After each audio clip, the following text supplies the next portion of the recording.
Bismillahirrahmanirrahim. Assalamualaikum warahmatullahi wabarakatuh. Perkenalkan, nama saya Arfan Sanusi SIMM dengan NIDN 0705077608. Saya adalah dosen program studi manajemen pada Fakultas Ekonomi dan Bisnis Universitas Bayangkara Surabaya.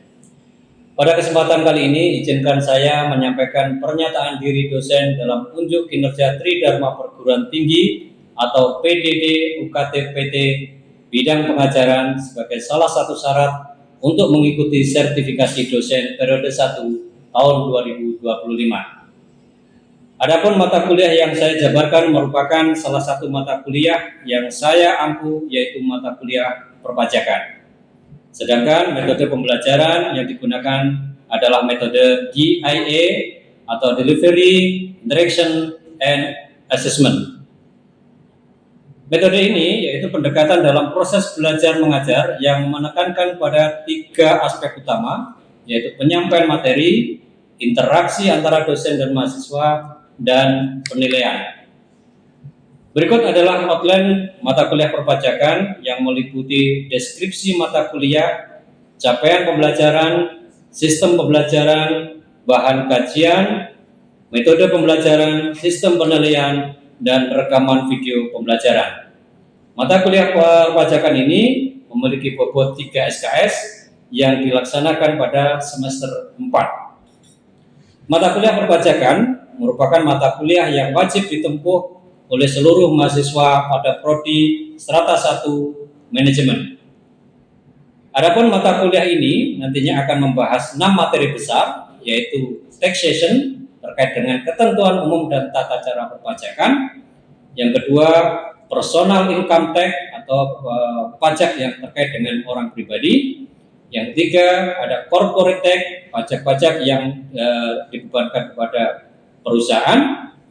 Yang keempat, ada VAT and luxury, yaitu pajak pertambahan nilai dan pajak penjualan barang mewah.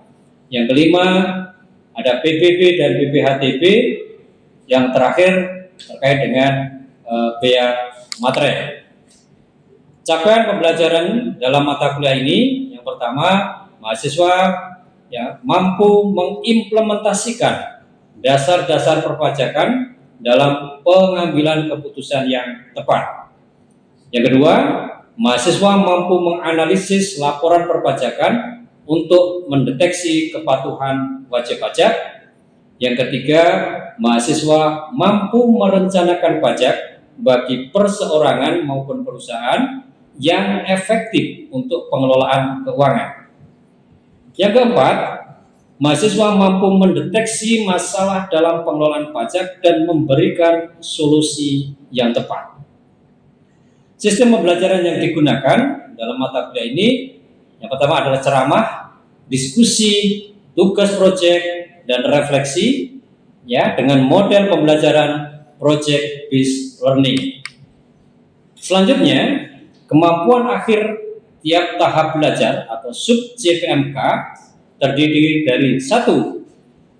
Sub CPMK 1 menjelaskan konsep dasar perpajakan di Indonesia, termasuk fungsi pajak, asas-asas perpajakan, dan jenis-jenis pajak. Sub CPMK 2 menganalisis subjek dan objek pajak untuk berbagai jenis pajak, termasuk PPh, PPN, PBB, dan pajak daerah. Sub CPMK 3 menghitung kewajiban pajak penghasilan orang pribadi dan badan usaha sesuai dengan ketentuan peraturan perpajakan yang berlaku. Sub CPMK 4 menghitung pajak pertambahan nilai dan memahami mekanisme pengkreditan pajak masukan. Sub CPMK kelima menyusun dan mengisi surat pemberitahuan tahunan atau SPT untuk orang pribadi dan badan. Sub CPMK 6 menganalisis konsekuensi hukum atas ketidakpatuhan pajak, termasuk sanksi administrasi perpajakan. Sub CPMK 7 mengidentifikasi perubahan peraturan perpajakan terkini dan dampaknya terhadap praktik perpajakan. Perkuliahan perpajakan dilaksanakan selama 1 semester dengan 16 kali pertemuan, termasuk UTS dan UAS. Dengan evaluasi pembelajaran pada mata kuliah perpajakan ini diambil dari kehadiran, keaktifan, diskusi, tugas proyek, refleksi, UTS dan UAS, di mana bobot penilaian tugas sebesar 30%, kehadiran dan keaktifan 20%, UTS sebesar 20%, dan UAS 30%, sehingga total bobot penilaian sebesar 100%. Demikian informasi yang dapat saya sampaikan mengenai mata kuliah perpajakan. Berikutnya merupakan cuplikan proses pembelajaran perpajakan pada prodi manajemen dengan materi ketentuan dan tata cara perpajakan pada pertemuan kedua. Selamat menyaksikan. Baik, Assalamualaikum warahmatullahi wabarakatuh. Waalaikumsalam. Selamat siang. Siang semuanya. Siang. Baik, kita melanjutkan materi perpajakan di sesi kedua. Setelah minggu lalu kita coba membuka wawasan kalian tentang perpajakan. Sedikit mereview, minggu lalu kita sudah coba mengenali bagaimana sih sebetulnya pajak seperti apa gitu ya, yang selama ini menjadi pandangan masyarakat bahwa pajak itu menakutkan gitu ya, sehingga orang a priori merasa takut dan tidak mau tahu. Nah, ini lambat laun akan terkikis karena pengetahuan kalian tentang pajak akan bertambah. Nah, pertanyaan saya mungkin masih ingat ya, minggu lalu saya bertanya, apa sih sebetulnya pajak itu? Kalau masih ingat, coba angkat tangan. Apa sih pajak itu? Coba Arya, pajak itu apa? Ini setahu saya, Pak. Iya. Setahu saya itu pajak itu adalah suatu kontribusi yang wajib diberikan kepada negara oleh masyarakatnya, Pak. Baik.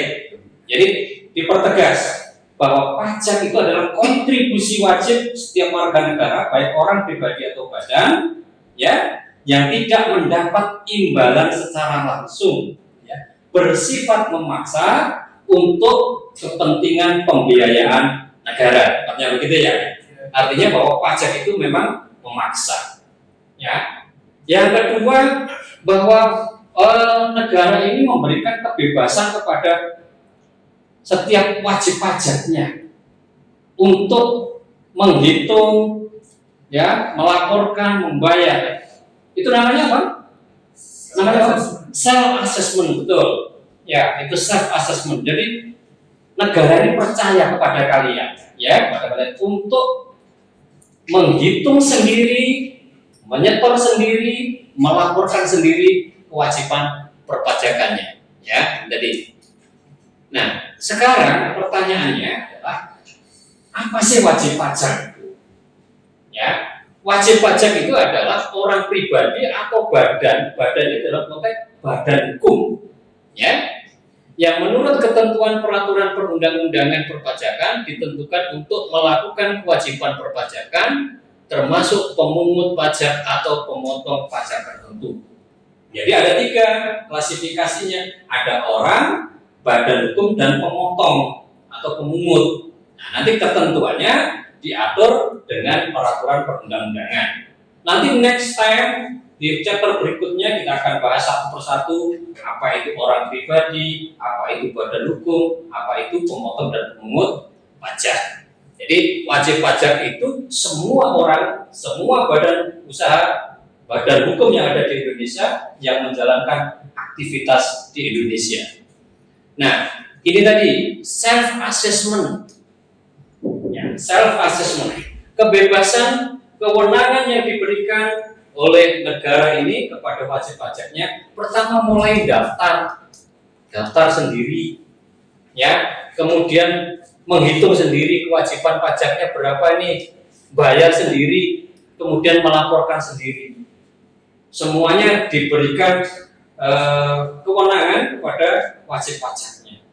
Lupa kenapa kok ada self assessment? Karena sebelumnya di masa sebelum reformasi pajak atau tahun-tahun lama kita itu masih menggunakan official assessment, di mana penghitungan pajak itu dilakukan oleh Direktorat Jenderal Pajak.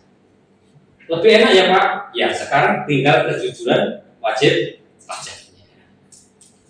Apa syarat ditetapkan menjadi wajib pajak? Yang pertama harus memenuhi syarat objektif. Apa syarat objektif itu? Bahwa setiap wajib pajak memenuhi persyaratan penghasilan atau penghasilan yang diterima diperoleh subjek menjadi objek pajak. Dengan kata lain, yang menjadi syarat objektif, seluruh penghasilan yang diterima atau diperoleh subjek itu menjadi objek. Pak, berarti ada yang tidak termasuk objek? Pertanyaan kan gitu kan? Ada yang tidak termasuk objek pajak penerimaan kita atau penghasilan kita? Ada. Saya spill sedikit. Ya. Yang tidak termasuk dalam kategori bukan objek pajak itu contohnya adalah sumbangan. Jadi kalau terima sumbangan itu bukan penghasilan yang merupakan objek pajak. Tapi kalau saya kerja digaji itu termasuk objek pajak. Contohnya seperti itu. Jadi syarat objektif itu bahwa penghasilan yang diterima oleh si subjek itu merupakan objek pajak. Artinya kalau mereka tidak mereka menerima penghasilan yang bukan objek pajak ya, mestinya tidak bisa diklasifikasikan sebagai calon wajib pajak. Yang kedua, secara subjektif memenuhi syarat subjektif. Persyaratan subjektif pajak itu diatur di dalam Undang-Undang PPH ya, yang terdiri atas satu badan hukum tadi yang saya sampaikan. Seluruh badan hukum itu memenuhi syarat subjektif untuk dijadikan wajib pajak. Apa badan hukum? Mulai PT, CV, yayasan, firma, ya, organisasi apapun, yayasan sosial pun itu masuk dalam subjeknya pajak. Yang kedua adalah orang pribadi. Nah, orang pribadi itu bisa tidak menjadi dan ada yang menjadi secara subjektif syaratnya kalau dia sudah tinggal di Indonesia lebih dari 183 hari dalam 1 tahun, dalam 12 bulan. Kalau kurang dari itu bagaimana? Tidak wajib dijadikan subjek pajak. Ya. Nah, yang ketiga, warisan belum terbagi. Ya, terbagi dalam hal ini adalah warisan yang masih atas nama pewarisnya, belum dibagikan kepada ahli waris dalam satu kesatuan hak. Jadi kalau misalnya orang tua saya mewariskan sebidang tanah, itu atas nama orang tua saya. Ya, ini mau dibagi, anaknya berapa? 6. Selama belum menjadi hak saya, itu warisan itu masih menjadi subjek. Ya, menjadi subjek. Nanti kalau sudah dibagi, dia berpindah posisi menjadi objek pajak. Ya. Yang keempat, ada bentuk usaha tetap. Apa sih bentuk usaha tetap itu? Permodalan asing, orang asing yang menjalankan aktivitas di Indonesia tidak dalam bentuk penyertaan saham atau investasi. Jadi bikin usaha sendiri. Ya, namanya harus BUT. Ya. Oke. Dari sini kita lihat bahwa subjek pajak itu kalau kita bagi, ya sebetulnya ada 3 macam. Ya nantinya subjek pajak dalam negeri, subjek pajak luar negeri, dan bentuk usaha tetap. Apa subjek pajak dalam negeri? Berarti yang berkedudukan atau bertempat tinggal di Indonesia lebih dari 183 hari dalam 12 bulan. Badan hukum yang berkedudukan di Indonesia kecuali unit tertentu yang ditetapkan oleh pemerintah. Kemudian warisan belum terbagi sebagai satu kesatuan pengganti hak. Yang kedua, subjek pajak luar negeri itu berarti orang pribadi yang tidak bertempat tinggal di Indonesia. Ya, bisa jadi dia akan memperoleh penghasilan di Indonesia tapi tidak bertempat tinggal di Indonesia. Atau warga negara Indonesia yang berada di luar negeri lebih dari 183 hari dalam jangka waktu 12 bulan. Tapi tetap warga negara Indonesia. Yang ketiga, WNA yang tinggal di Indonesia tidak lebih dari 183 hari dalam 1 tahun. Yang keempat, badan yang tidak didirikan dan berkedudukan di Indonesia tetapi melakukan usaha di Indonesia tidak dalam bentuk usaha tetap karena bentuknya badan hukum. Nah, sedangkan badan hukum itu bentuk usaha tetap itu adalah bentuk usaha yang dipergunakan oleh orang pribadi yang tidak bertempat tinggal di Indonesia, ya, tidak lebih dari 183 hari, dan badan yang tidak didirikan dan tidak bertempat berkedudukan di Indonesia untuk menjalankan usaha di Indonesia. Jadi ini murni orang yang melakukan aktivitas di Indonesia tidak dalam bentuk investasi, gitu ya, bentuk usaha. Oke, sampai sini saya sedikit coba. Kalau tadi dikatakan bagaimana kalau misalnya wajib pajak itu tidak tinggal di Indonesia, ya, tidak tinggal di Indonesia, apakah boleh jadikan wajib pajak? Ya, bisa jadi dia akan masuk kepada subjek pajaknya luar. Ya. Next. Nah, sebagai wajib pajak, maka sebagai wajib pajak syarat awal tadi self assessment adalah mendaftar. Mendaftar apa? NPWP. Ya. Apa sih NPWP? Nomor yang diberikan kepada wajib pajak sebagai sarana administrasi pajak. Ya. Yang dipergunakan sebagai tanda pengenal diri atau identitas wajib pajak dalam pemenuhan melaksanakan hak dan kewajiban perpajakan. Jadi yang punya identitas itu adalah wajib pajak adalah mereka yang ber-NPWP. Ya. Kalau NPWP yang lama bentuknya begini. Nah, ini contohnya. Ya, ini bentuknya lama begini. Nah, sekarang ada reformasi baru, perubahan baru bahwa NPWP itu NPWP itu saat ini menggunakan NIK bagi orang pribadi. Kalian punya NIK kan? Iya, berarti Anda potensi menjadi wajib pajak. Cuman Anda akan mengaktifasi NIK menjadi NPWP itu nanti kalau Anda daftar di Kortek, ya, daftarnya di Kortek. Ini berlaku Pak sudah, gitu ya. Jadi hari ini kebanyakan NPWP orang pribadi dasarnya dari NIK, gitu ya. Pak, bagaimana sih caranya? Fungsi NPWP apa? Tadi sudah saya sampaikan, sarana administrasi, tanda pengenal, dan pembayaran pajak dalam pengawasan administrasi perpajakan. Oke. Nah, kewajibannya itu sebetulnya mulai dari mana sih? Pada intinya sebetulnya semuanya itu punya kewajiban, ya. Apalagi dengan berlakunya NIK sebagai NPWP, orang pribadi punya kewajiban daftar. Tapi bagi badan usaha, ketentuannya maksimal 1 bulan sejak usaha berjalan itu wajib dia daftar. Ya. Karyawan setelah penghasilannya melebihi PTKP, ya. Tapi ini sedikit teranulir gitu ya, karena mereka NIK-nya otomatis menjadi NPWP. Wanita kawin dengan perjanjian pisah harta itu juga wajib.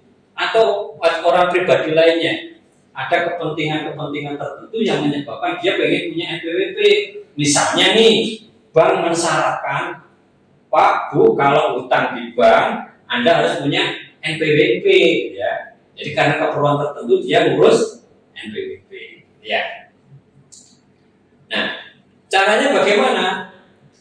Mekanisme ini bisa datang langsung ke kantor pelayanan, tapi nanti semuanya basisnya online, ya. Anda bisa melalui e-registration atau Anda buka webnya pajak.go.id yang hari ini semua terpusat pada Kortek, ya, semuanya pada Kortek. Apa sih Kortek itu? Nah, ini aplikasi punyanya DJP, Direktorat Jenderal Pajak, yang mengakomodir seluruh pelaporan wajib pajak. Jadi di situ nanti muncul data-data kalian kalau bertransaksi menggunakan NIK. Semuanya muncul. Oh Pak, tiba-tiba kok saya ada apa ini misalnya ada surat dari kantor pajak, loh saya nggak pernah punya NPWP lah, tapi kamu bertransaksi punya NIK.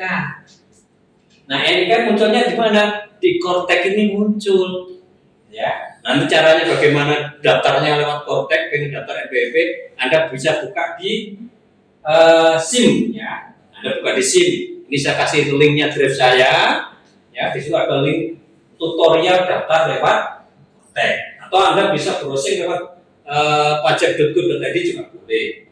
Ya, nanti linknya di sana, ya. Itu memudahkan. Hari ini sangat gampang kok, ya. Tinggal masuk aplikasi, daftar selesai, ya. Tetapi yang perlu dipertimbangkan adalah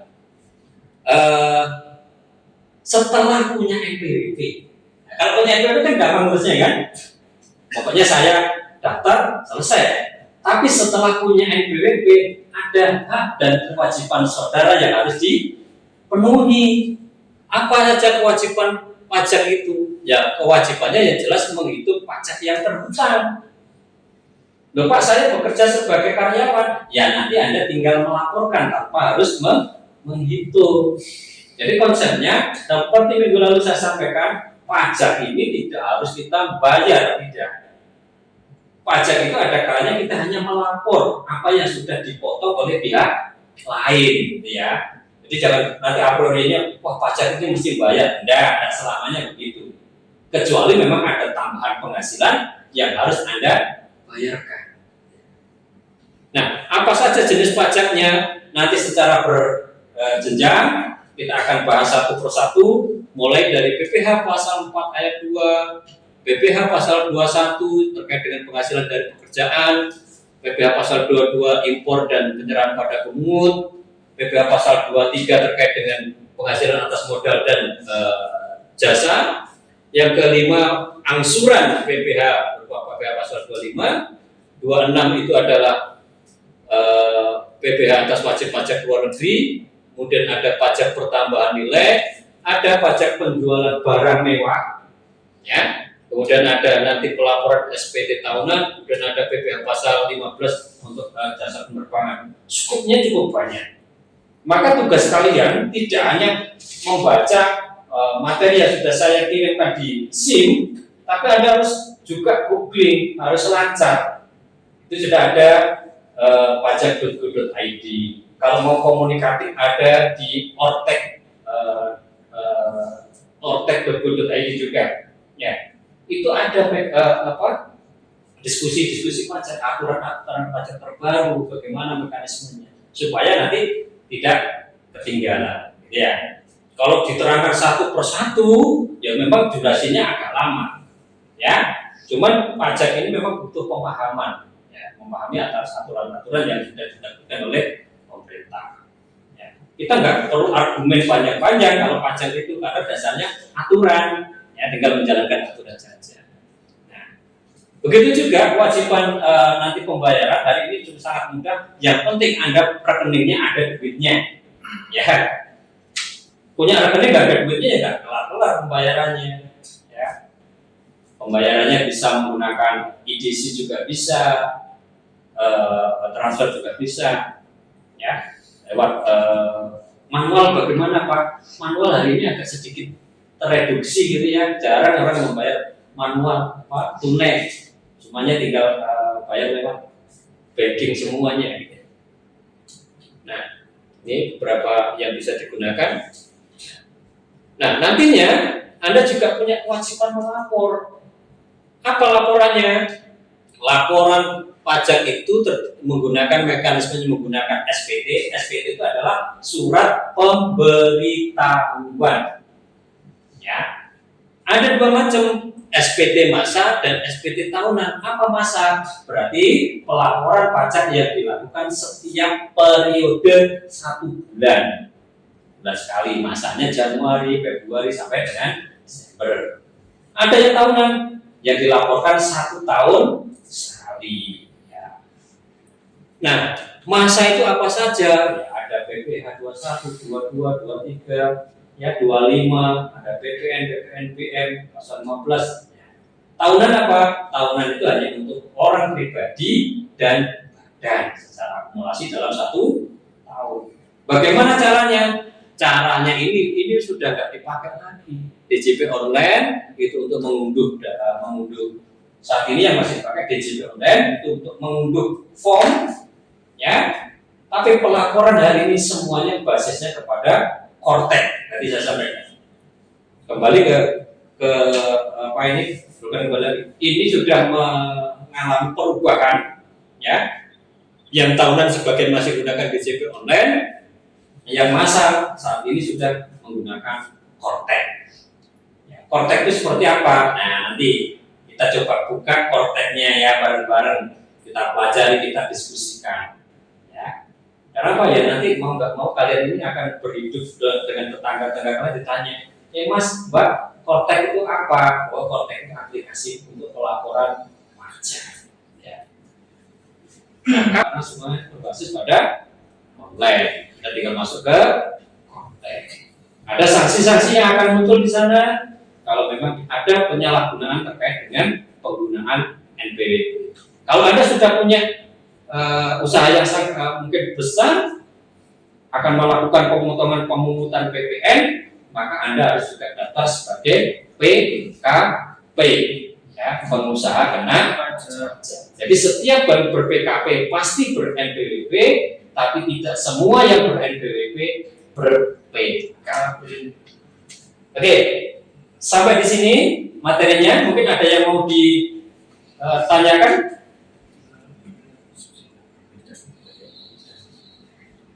Baik, teman-teman, kalau memang tidak ada yang ditanyakan, jangan lupa presensinya tetap di e-learning kita, di Zoom kita. Materi juga bisa diunduh di sana. Dan jangan lupa di sana sudah saya masukkan juga tugas individu untuk melakukan analisis yang bisa Anda download di sana.